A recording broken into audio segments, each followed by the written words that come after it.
समय पहले जंगल में एक बहुत ताकतवर भूतनी अपनी भूतनी बेटी के साथ रहती थी।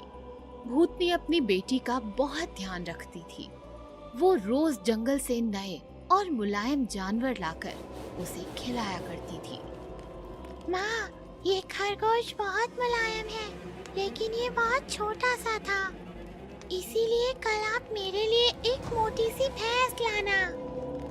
ठीक है बेटी।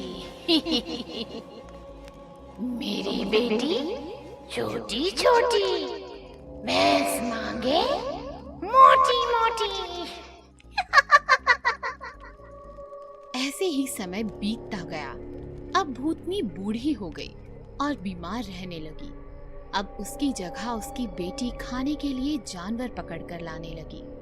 एक दिन बूढ़ी भूतनी ने अपनी बेटी से कहा, बेटी, अब मैं ज्यादा दिन जिंदा नहीं रह पाऊंगी, इसलिए मैं चाहती हूँ तुम मेरी एक आखिरी इच्छा पूरी करो।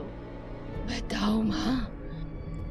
बेटी, जब मैं छोटी सी थी तब एक बार मेरी माँ शहर से एक मोटा और मुलायम इंसानी बच्चा खाने के लिए लाई थी। मैं चाहती हूँ कि मरने से पहले मैं एक बार फिर से इंसानी बच्चे का स्वाद चखूं। ठीक है माँ, फिर तो आपके अगले जन्मदिन पर हम इंसानी बच्चा ही खाएंगे। इंसानी बच्चे की तलाश में भूतनी शहर की तरफ चल दी।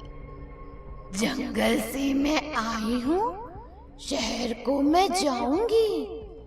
इंसानी बच्चा खाकर अपनी माँ का जन्मदिन मनाऊंगी। शहर पहुंचकर उसने बहुत सारे बच्चे देखे, लेकिन कोई भी बच्चा उसे पसंद नहीं आया। तभी उसकी नजर गट्टू पर पड़ी। ये बच्चा मुझे मुलायम लग रहा है, लेकिन ये तो बहुत पतला है। इसे तो अकेले माँ ही खा जाएगी, फिर मुझे क्या मिलेगा? कोई बात नहीं, मैं इसे खिला खिला कर मोटा कर दूंगी। और वो एक बहुत सुंदर आंटी का रूप लेकर गट्टू के पड़ोस में रहने लगी। फिर एक दिन वो गाजर का हलवा लेकर गट्टू के घर गई। मैं गट्टू के लिए गाजर का हलवा लाई हूँ। Thank you aunty. अब भूतनी रोज किसी न किसी बहाने से गट्टू को स्वादिष्ट खाना खिलाने लगी। इतना स्वादिष्ट खाना खाकर गट्टू बहुत मोटा हो गया।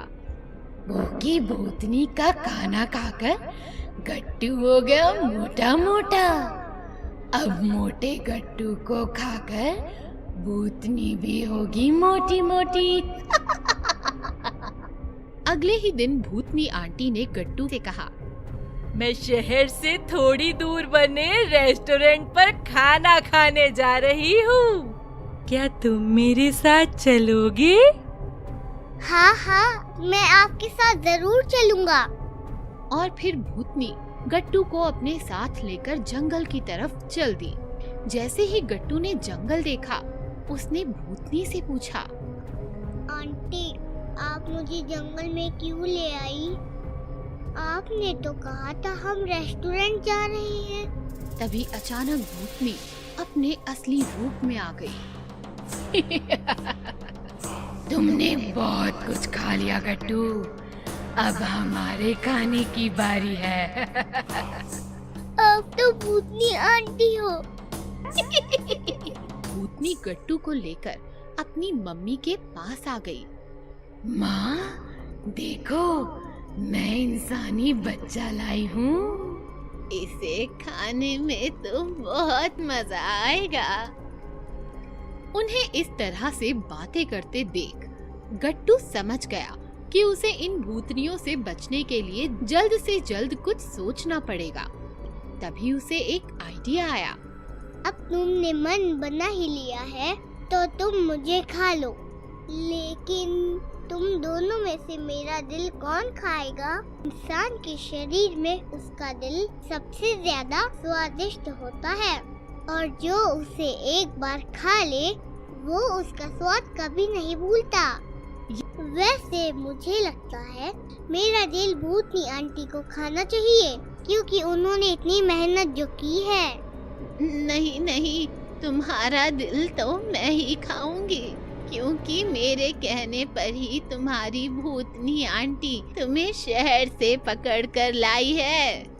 लेकिन मेहनत तो ज्यादा मैंने ही की है। जब मैं छोटी थी तब मेरी माँ ने मुझे बच्चे का दिल नहीं खिलाया था, इसीलिए इसका दिल तो मैं ही खाऊंगी। ऐसे कैसे? मैंने ज्यादा मेहनत की है तो दिल तो मैं ही खाऊंगी। और फिर देखते ही देखते बहस लड़ाई में बदल गई। बूढ़ी भूतनी ने भूतनी पर जोर से वार किया, फिर भूतनी ने भी बूढ़ी भूतनी पर वार किया। इस तरह दोनों आपस में लड़ते लड़ते मर गए और गट्टू वहाँ से बचकर भाग गया। एक थी डायन। कहानी है रामपुरम की। रामपुरम एक छोटा सा शहर था। शहर में एक कॉलोनी थी, नंदनवन कॉलोनी। नंदनवन कॉलोनी शहर की काफी खूबसूरत, स्वच्छ, सुंदर और शांत कॉलोनी थी। कॉलोनी में काफी सारे छोटे मोटे खूबसूरत घर और घरों के सामने पेड़ पौधों की हरियाली थी। कॉलोनी का वातावरण काफी शुद्ध और प्रसन्न था। कॉलोनी में मालिक, किराएदार, डॉक्टर, वकील, टीचर, ऐसे सभी मिडिल क्लास लोग हंसी खुशी और एक दूसरे के साथ मिलजुल कर रहते थे। कॉलोनी के सारे छोटे छोटे बच्चे स्कूल जाते थे और छुट्टी के दिन बाहर कॉलोनी में पेड़ पौधे के साथ खेलते थे। एक दिन की बात है, श्यामलाल जी अपने मकान के सामने अपनी बीवी का इंतजार कर रहे थे। उन्हें मार्केट जाना था। तभी वहाँ मगनलाल जी गए और उन्होंने श्यामलाल जी से बात शुरू की। कैसे हो श्यामलाल जी, बड़ी जल्दी में हो? अरे हाँ भाई साहब, सब बढ़िया। आप बताओ, आपके क्या हाल है? हम भी ठीक है, बस आपसे एक बात पूछनी थी। हाँ हाँ बोलो ना। आपका मकान देना था ना किराए पर। मेरे साले का एक दोस्त आ रहा है हमारे यहाँ रहने, उसे मिल सकता है क्या?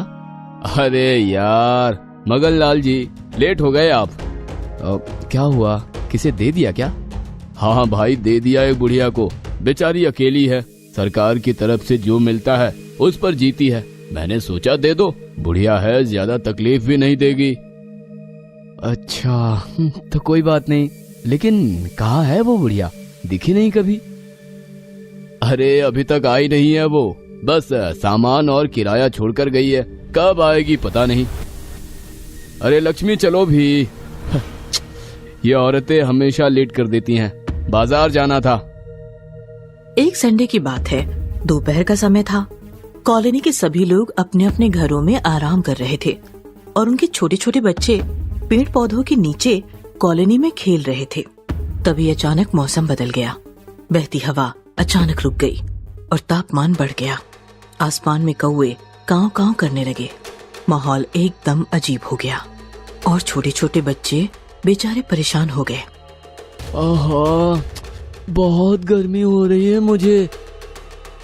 गर्मी हो रही है तो फिर शर्ट उतार दे। उतार दूं? नहीं नहीं, मम्मी डांटेगी। तभी बच्चों को टक टक आवाज सुनाई दी। ये टक टक आवाज कैसी है? चलो देखते हैं। फिर बच्चों ने सड़क पर आकर देखा तो सड़क पर एक काफी बूढ़ी दादी लाठी के सहारे धीरे धीरे आगे बढ़ रही थी। बुढ़िया की लाठी बार बार फिसल रही थी और वो काफी संभल कर मुस्कुराते हुए चल रही थी। ओह, कितनी प्यारी है ये दादी अम्मा, चलो चलते हैं उनके पास।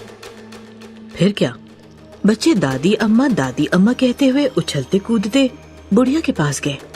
बच्चों को देखकर बुढ़िया मुस्कुराई। अरे यहाँ तो बड़े ही बच्चे हैं, बहुत मजा आने वाला है। आप अब यहीं रहने वाली हो? हाँ, मैं यही रहने वाली हूँ। तुम लोगों को परेशान करने वाली हूँ बहुत। बुढ़िया की बातें सुनकर बच्चे हंसने लगे। मुझे उस सामने वाले श्याम जी के मकान में जाना है। चलो हम छोड़ देते हैं आपको। चिंटू ने बुढ़िया की लाठी ले ली और उसका हाथ पकड़कर बुढ़िया को सहारा दी। बाकी बच्चे भी बुढ़िया के पीछे पीछे चलने लगे। मकान के अंदर आते ही चिंटू बोला, अब हम खेलने जाते हैं। तभी अचानक बुढ़िया जोर जोर से अजीब आवाज में हंसने लगी।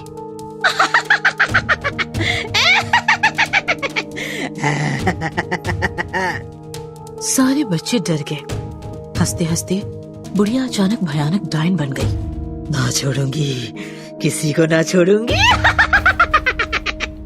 डायन देखकर बाकी बच्चे तो भाग गए, लेकिन चिंटू भाग न सका क्योंकि उसका हाथ बुढ़िया के हाथ में था। छोड़ो मेरा हाथ, छोड़ो मम्मी, मम्मी छोड़ो। तभी पीछे से चिंटू की मम्मी आई। चिंटू, चिंटू! झट से बुढ़िया ने डायन का रूप छिपा लिया और चिंटू का हाथ छोड़ दिया। चिंटू इतना डर गया था कि वो हाथ छोड़ते ही सीधे मकान के बाहर भाग गया। माफ कीजिए, हमारे बच्चे जरा शैतान हैं। अच्छा कि आप आ गईं। किसी भी चीज की जरूरत हो तो याद कीजिएगा। फिर क्या था, उस दिन से वो डायन कॉलोनी में रहने लगी, सबके सामने अच्छा बनकर और बच्चों के सामने भयानक डायन बनकर। जब भी बच्चे खेल रहे होते तब डायन उनके पास जाती और किसी बच्चे को उठाकर अपने मकान में आ जाती। बच्चा जोर जोर से चिल्लाने लगता।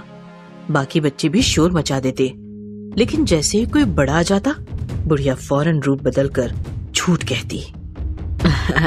देखिए ना, इन बच्चों ने मेरी लाठी कहीं छिपा रखी है। बता ही नहीं रहा कोई कहाँ छिपा रखी है।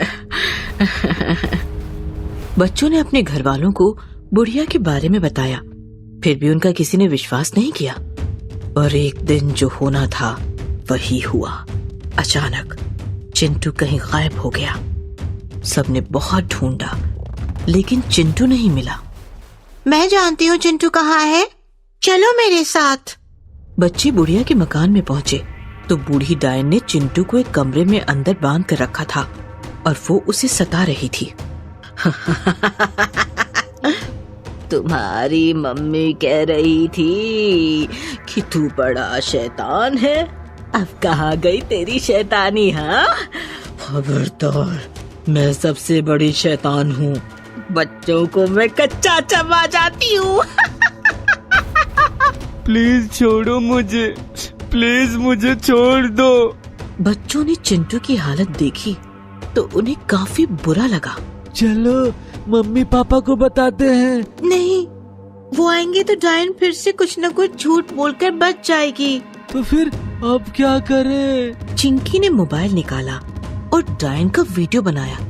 फिर चिंकी ने वो वीडियो कॉलोनी के ग्रुप में पोस्ट किया। वीडियो देखकर कॉलोनी के सभी लोग उस मकान में पहुँचे और उन्होंने डायन के चंगुल से चिंटू को बचा लिया।